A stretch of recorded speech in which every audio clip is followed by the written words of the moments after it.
Oi pessoal, tudo bem com vocês? Hoje vamos dar continuidade às nossas aulas de literatura e de forma especial na aula de hoje nós trataremos de 2 capítulos, porque na verdade esses capítulos eles se complementam.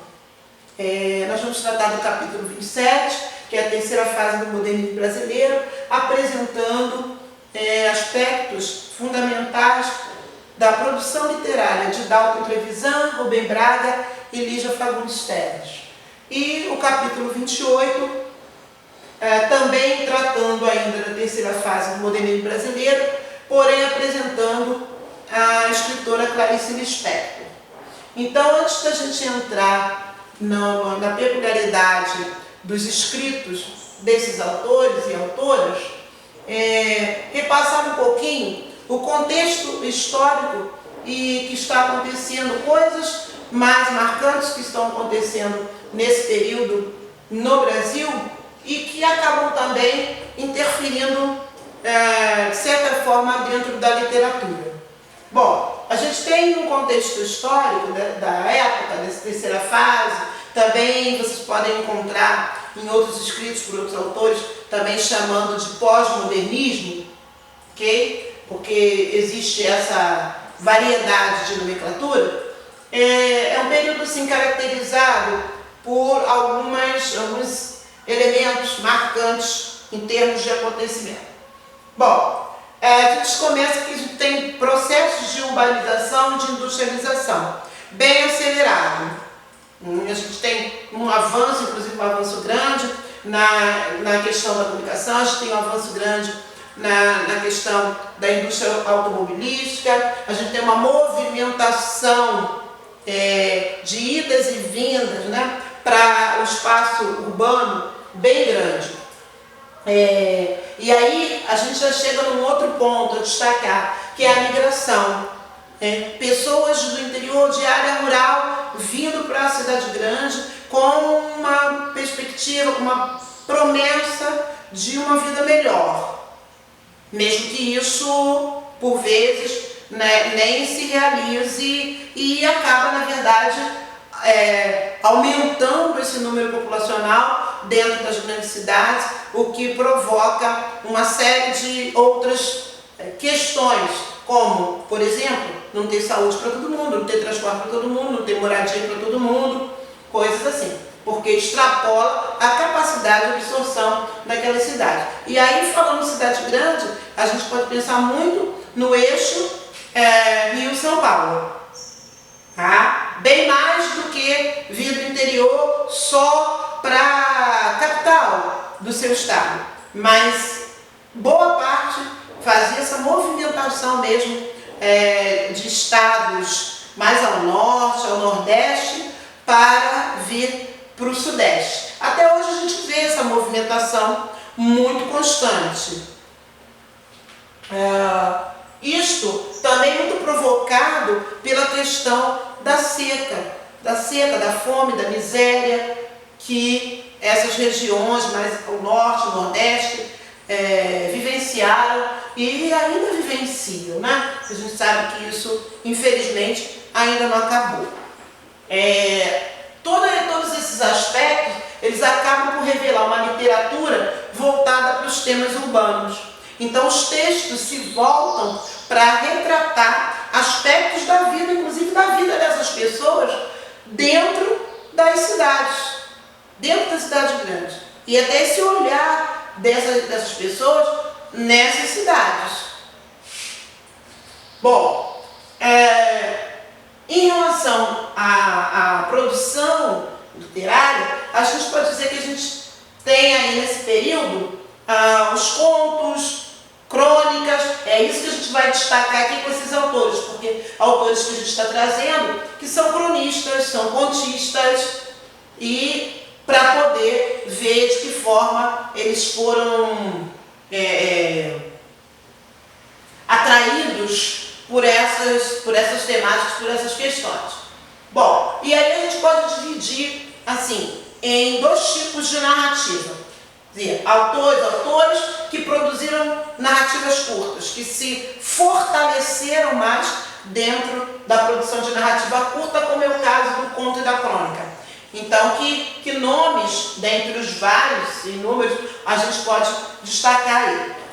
Cabendo primeiro fazer uma apresentação a respeito do conto e da crônica, do que seja conto e do que seja crônica, embora ambos sejam narrativas curtas. Tá? Portanto, forma de contar uma história de maneira sucinta, sem trazer muitos desdobramentos, sem trazer muitos elementos. O conto, ele apresenta poucos personagens, tempo reduzido, espaço também muito breve, ele não abre vários espaços, vários locais. Então, geralmente a narrativa ela se concentra num único espaço.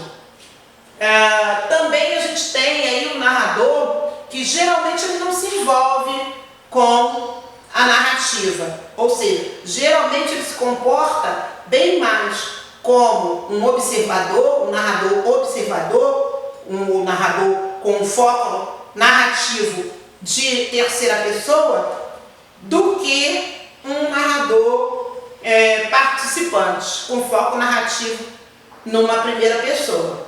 Então, prestar atenção já nisso. O conto, menos coisa, mais enxuto, mais direto, mais objetivo, menos desdobramento. Portanto, narrador menos envolvido.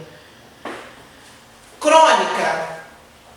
A marca da crônica, usar o cotidiano, as coisas que acontecem no dia a dia, o trivial, tá? Situações corriqueiras para trazer para dentro do texto. Então a crônica ela já é um pouquinho maior do que o conto, ela já se desdobra um pouquinho mais, ok? E aí a gente já pode ver o narrador se comportando como observador e por vezes até se comportando como participante, como personagem. Tá? A linguagem é objetiva, é informal, porque a comunicação, a interação com o leitor é algo que também é muito perseguido, está no objetivo de quem produz crônica.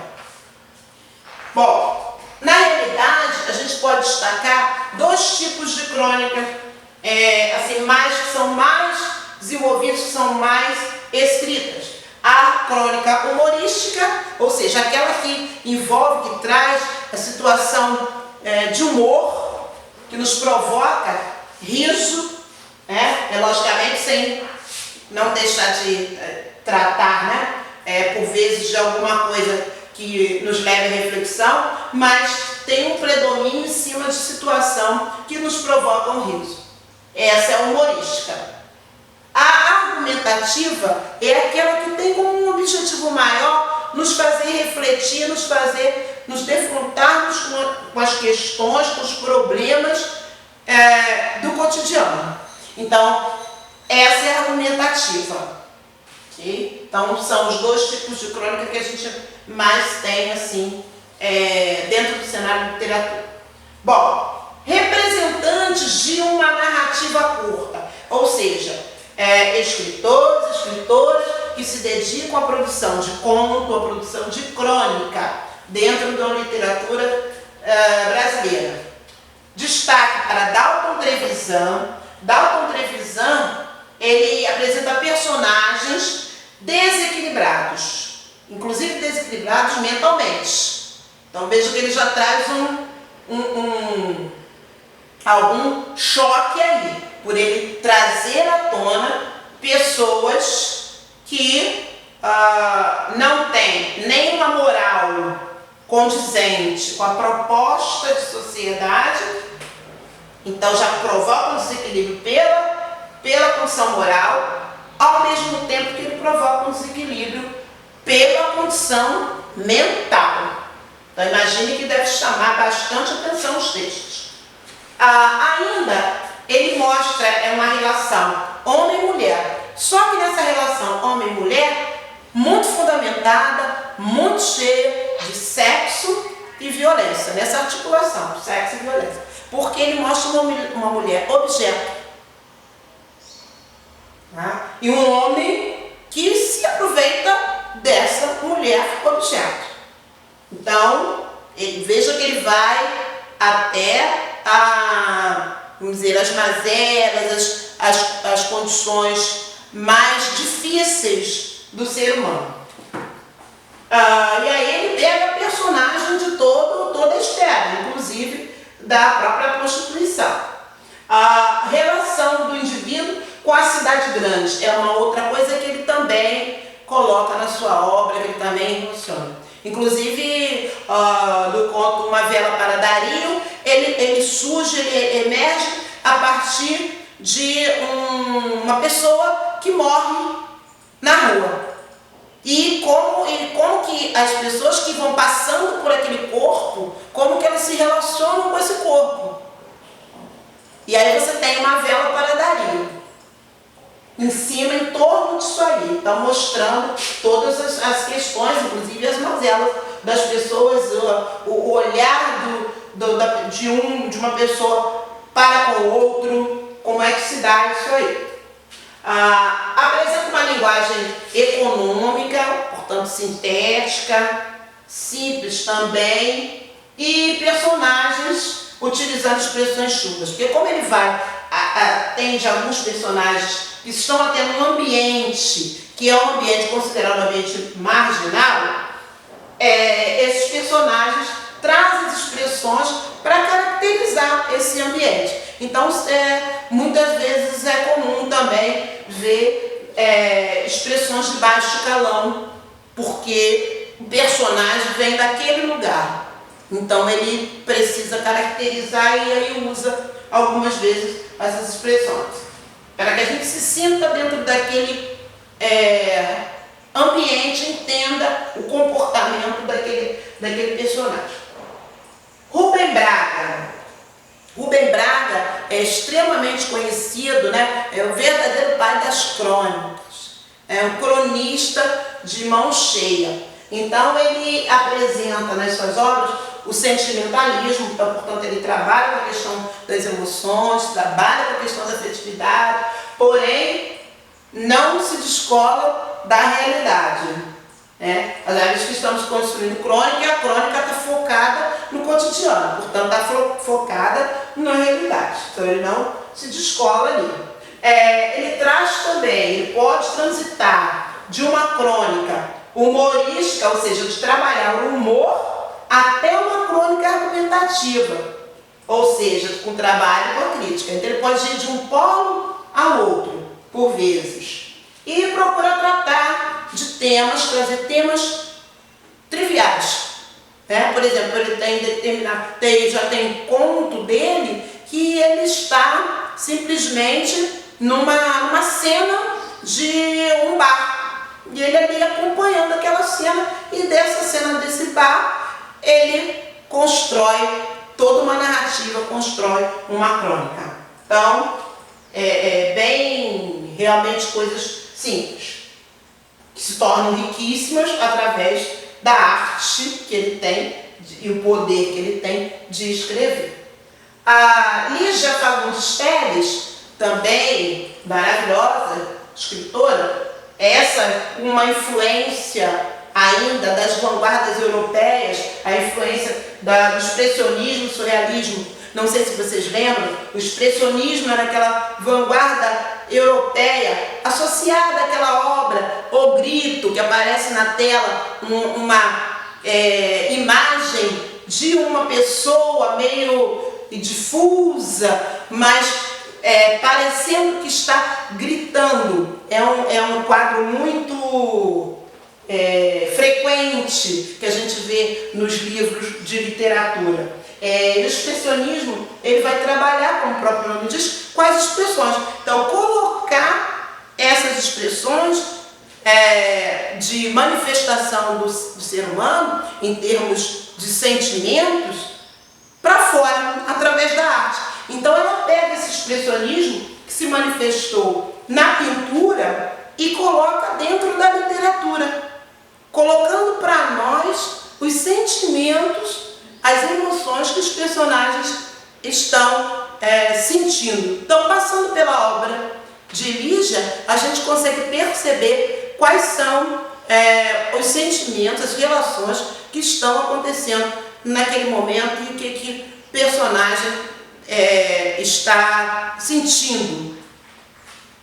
Do surrealismo, ela pega, vocês não sei se lembram, o surrealismo é uma visão, uma vanguarda europeia que misturava, né, a questão, também vindo na esteira da pintura e trazendo na arte plástica aquela pintura que retratava um misto de fantasia e de realidade.